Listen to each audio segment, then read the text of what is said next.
Isa na namang ace player ng Batang Gilas out na sa FIBA Asia Cup dahil sa injury.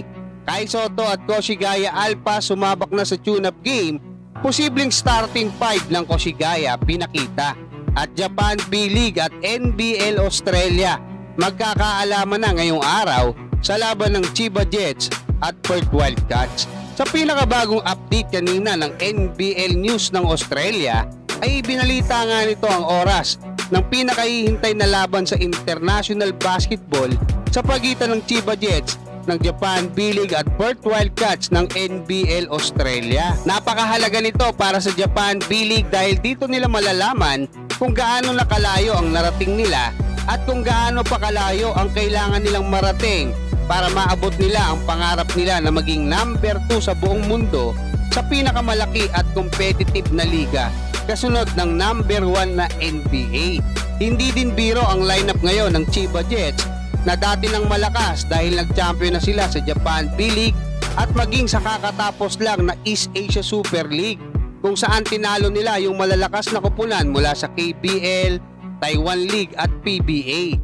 Pangungunahan ang Chiba Jets ng former NBA player ng Japan na si Yuta Watanabe at ng MVP ng EASL na si Yuki Togashi.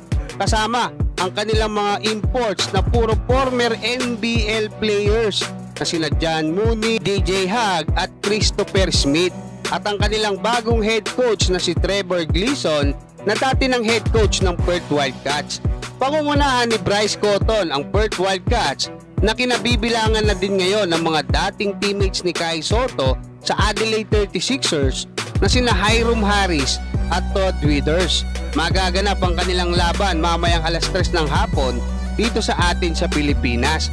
Sa ibang balita, sa pinakabagong update ng bagong team ng ating pambatong si Kai Sotto na Koshigaya Alphas, patungkol nga sa mga ginagawang paghahanda ng kanyang koponan para sa nalalapit na season ng Japan B-League ay ibinalita nga nito na nakipag-tune-up game sila sa Fukushima Firebrands, isang koponan mula sa Division 2 ng Japan B-League kung saan nanggaling din last season ang Koshigaya Alphas. Sinilip ko yung mga players ng Fukushima at mukhang napalaban din talaga sila dito. Yun nga lang ay walang video footage dahil closed door yung kanilang laro, kaya hayaan na lang natin yun mga kabasketball. Antabayan na natin yung magiging laban nila sa September 8, yung kanilang tune-up game or pre-season game.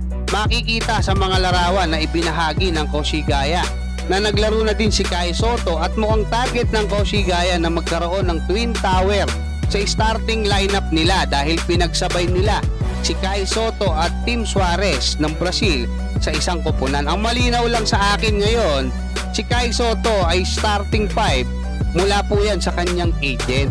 Patungkol naman sa ating Gilas Pilipinas, no, yung ating Batang Gilas Pilipinas, nasasabak mamayang 9:30 PM kontra sa Indonesia sa FIBA Asia Cup, ay hindi na din makapaglalaro ang isa pang ace player ng Batang Gilas na si Andy Gimao matapos itong magtamo ng injury kanina sa naging tune-up game ng Batang Gilas sa Iran.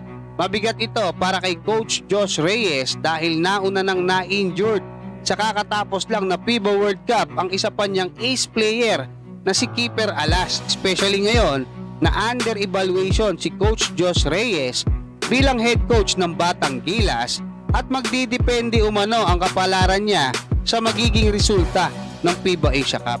Hanggang dyan mga kabasketball, maraming salamat at God bless sa inyong lahat.